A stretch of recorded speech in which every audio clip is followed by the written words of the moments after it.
5 p.m. El examen entra en la recta final. Kiriyama cierra los ojos y resopla resignado después de su conversación por walkie-talkie. Al ser el final del día, libre de tareas, los alumnos de tercero B estaban descansando en lo alto de una colina.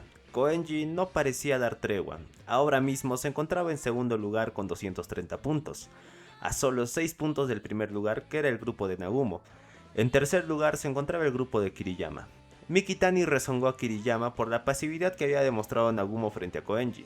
Sentía que el presidente estaba siendo muy blando con el segundo año. Kiriyama lo sabía, pero también entendía de que Koenji era un tipo diferente al común denominador. Desde que ingresó a la preparatoria siempre daba de qué hablar, más que nada por su peculiar estrategia para alcanzar la clase A. Cuando aún cursaba el primer año, realizó insinuaciones para con sus superiores debido a que quería comprar sus puntos por dinero real. Explicaremos esto. Cuando uno se gradúa de la preparatoria, los puntos que llegó a guardar serán devueltos a la preparatoria. Su valor deja de ser el de un punto igual a un yen. Estos se devalúan bastante. Ahí es donde la estrategia de Koenji encuentra piso. Rokusuke pertenece a la familia Koenji, una de las familias más influyentes y poderosas de la política japonesa. No existía persona que no conociese a la familia Koenji. Aprovechando el peso de su apellido, Koenji ofrecía a los egresados pagarle los puntos que tenían en yenes, sin devaluación. Muchos accedieron, vieron la oportunidad que se les presentaba a pesar de no egresar de la clase A. Esto le quitó prácticamente cualquier interés a Koenji por la lucha de clases, por lo que no se interesó más en los exámenes especiales. Desde ese momento decidió no cooperar con su clase. Eso fue a unas semanas de haber empezado la preparatoria, para que entiendan la habilidad e inteligencia que tiene Koenji.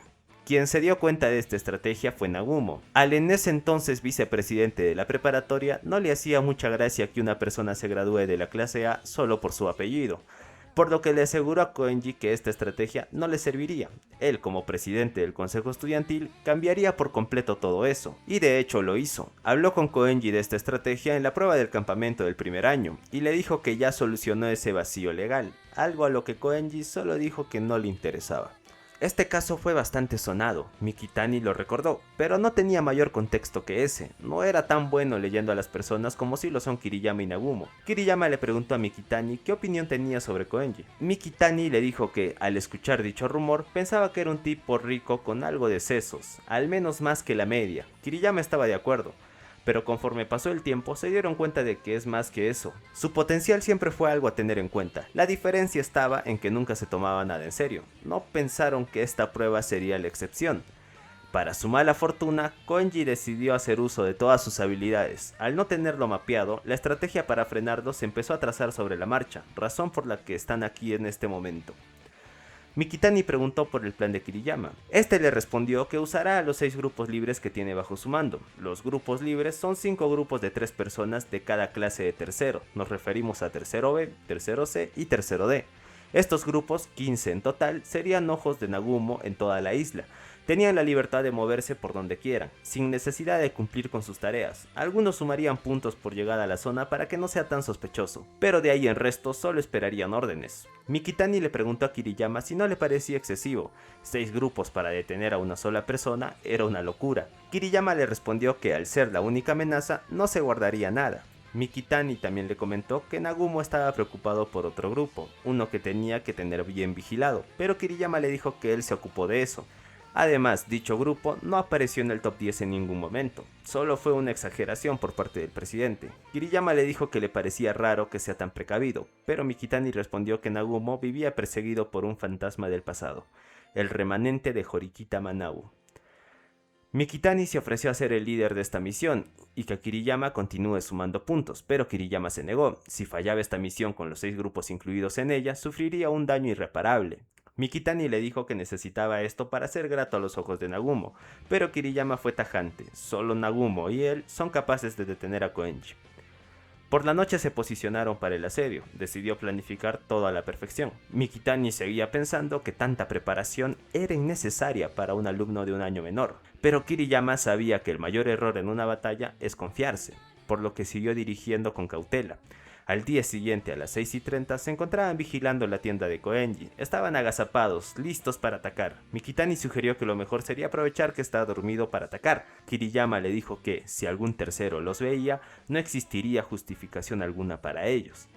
Pasado unos cuantos minutos, la tienda empezó a tener movimiento. Koenji salió de lo más tranquilo posible, desarmó la tienda con la habilidad de un experto y esperó a que la primera zona se marcase.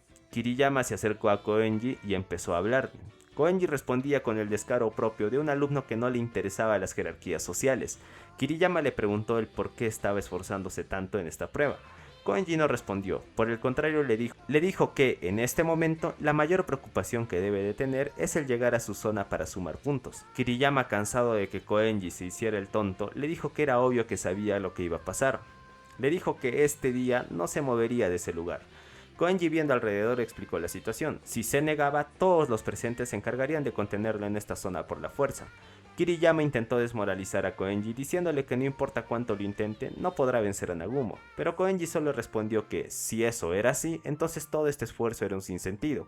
Kiriyama le dijo que esto solo era una precaución, pero casi sin prestarle atención, Koenji aceleró a toda velocidad para perderse en el bosque.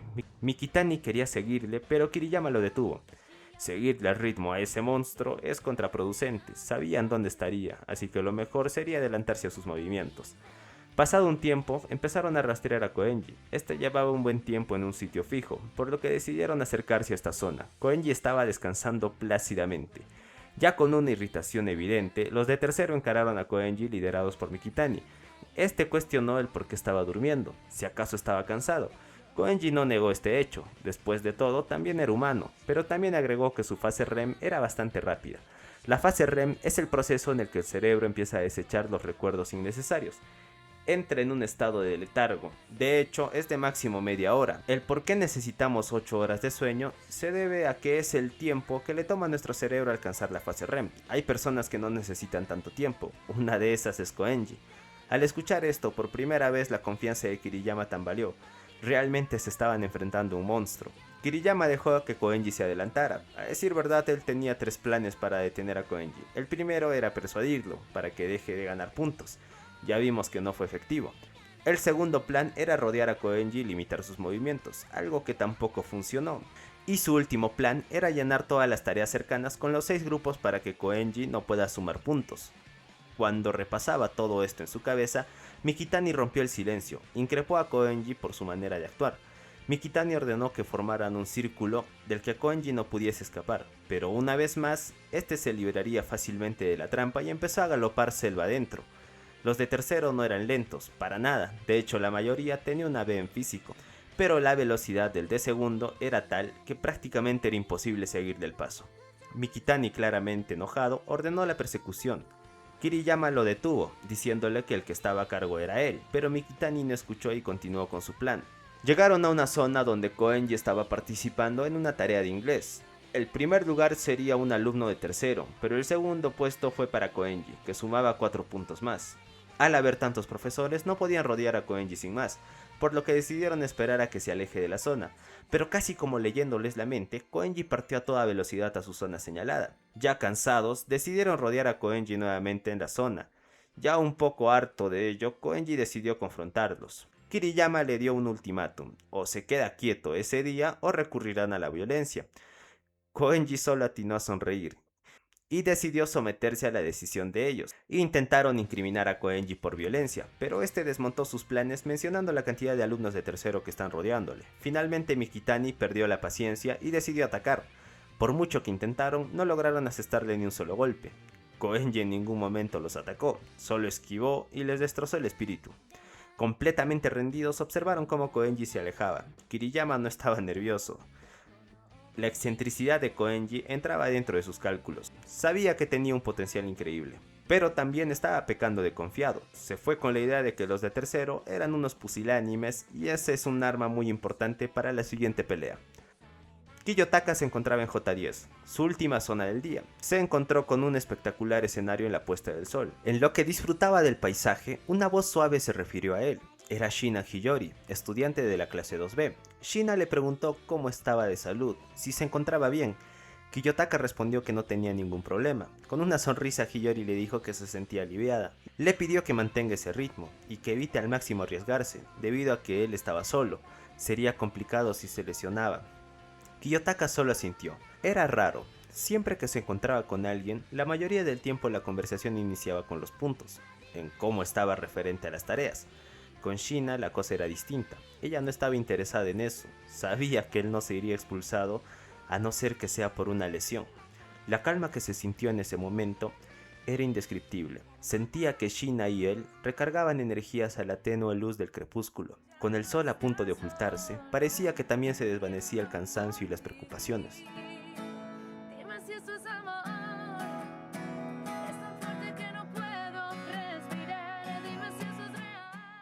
Todo estaba así hasta que Shisaki notó la presencia de Kiyopon. Sus compañeras intentaron detenerlo, pero él, completamente ajeno a la atmósfera y con una nula comprensión del ambiente, se acercó a hablar con Kiyotaka. Shisaki invitó a Kiyotaka a acampar con ellos. A esta solicitud ninguna se negó, todas estaban de acuerdo. Kiyotaka notó que el ambiente en este grupo era bastante amistoso. Era una atmósfera muy de la clase de Ichinose, muy distinto a lo que uno esperaría de la clase dirigida por Rien. La clase estaba cambiando y Kakeru estaba madurando bastante como líder. Por la noche Nanase llamó a la carpa de Kiyotaka. Este, aún medio dormido, preguntó el porqué de su presencia. Nanase le contó que cuando estaba con Housen escuchó un plan masivo de primero para expulsarlo. No logró escuchar muy bien debido a que se comunicaban por walkie-talkie, pero estaba segura de que la líder del plan era Tsubaki, quien es uno de los ejes centrales de la clase 1C, junto con Utomiya. Kiyotaka agradeció que le diese esa información, pero tenía que retirarse lo más pronto posible, si no estaría en peligro. Nanase intentó protestar, pero Kiyotaka le aseguró de que ya hizo bastante solo con avisarle. De esta manera, Nanase se retiró. A la mañana siguiente eran las 6 am. Kiyotaka revisó la posición de los alumnos de primero. No notó nada extraño, el único cerca era Housen, pero al ser de la misma mesa no era nada novedoso. Decidieron caminar en grupo. Shina le preguntó si no se sentía solo durante la prueba. Kiyotaka respondió que no, realmente le era más cómodo así. Hiyori dijo que le daría bastante miedo enfrentar la prueba sola. Kiyotaka no lograba ver a Hiyori asustada. Siempre parecía tan tranquila que imaginarla con otra expresión era muy complicado. Kiyotaka habló de Ibuki y Horikita, quienes también estaban enfrentando estas olas. Respondió que también las admiraban. En medio de la conversación, Ishizaki señaló lo unidos que parecían. Nishino cogoteó a Ishizaki y le dijo de la forma más clara posible que cerrara el hocico. Pero Ishizaki alcanzó a decir que lo mejor es que ellos empiecen a salir de una vez. De este modo, Kiyotaka iría a la clase 2B. Nishino, siendo la voz del fandom, le dijo que se callara y no los presionara, dándole un golpe en la cabeza para sustentar mejor sus palabras. Ishizaki intentó defenderse diciendo que estaba en la misma onda que Kiyotaka, pero Nishino, sin ninguna piedad, le dijo que no existía persona que estuviese en la misma onda que él. Kiyotaka, presenciando esta escena tan absurda, pensó que la pasaba muy bien viajando entre ellos. Posteriormente se despidieron y cada grupo continuó por su lado. Rebobinemos. En la noche anterior, Nanase se encontró con Housen. Este, algo irritado, preguntó qué hacía ahí. Nanase le dijo que fracasó en su intento de hacer expulsar a Yanokoji. Housen le dijo que no aprovechó su mejor arma, pero Nanase no entendía a qué se refería, por lo que decidió dejar el tema. Un alumno llegó al campamento, era de la clase 1C, traía consigo un walkie-talkie. Tsubaki le explicó a Housen su plan. Existían bastantes alumnos de primero en la parte baja de la tabla, algunos de la clase 1D. Tsubaki proponía lo siguiente: aprovechar la fuerza de Housen para retirar a los alumnos que estaban en solitario de los otros grados. Quiere movilizar a los alumnos de primero para forzar la expulsión de los demás. Housen, no tan convencido de esto, preguntó qué ventaja sacaba él. Tsubaki le dijo que le daría el gusto de expulsar a Kiyotaka Yanokoji. De esta manera tendrá 5 millones de la recompensa y el placer de usar la violencia en Kiyotaka. Housen finalmente decidió aceptar el plan de Tsubaki y decidió alinearse con ella. Después de hablar con Housen, Utomiya le preguntó a Tsubaki si realmente aceptaría la responsabilidad de todo.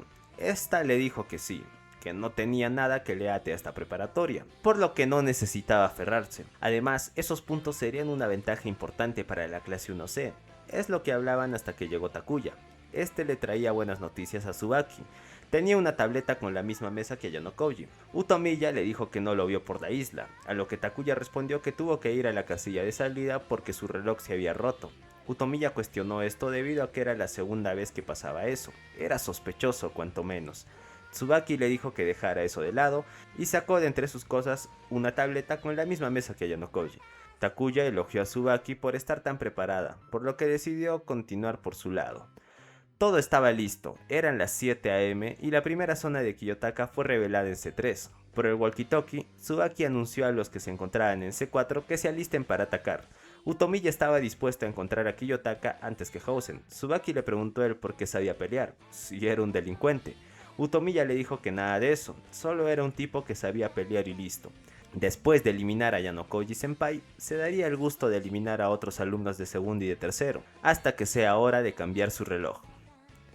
Con eso queda el resumen y análisis de este episodio. El siguiente es obvio que tendrá bastante acción. Se viene la batalla final entre Kiyotaka y los alumnos de primero. A ver quién está más preparado para el enfrentamiento.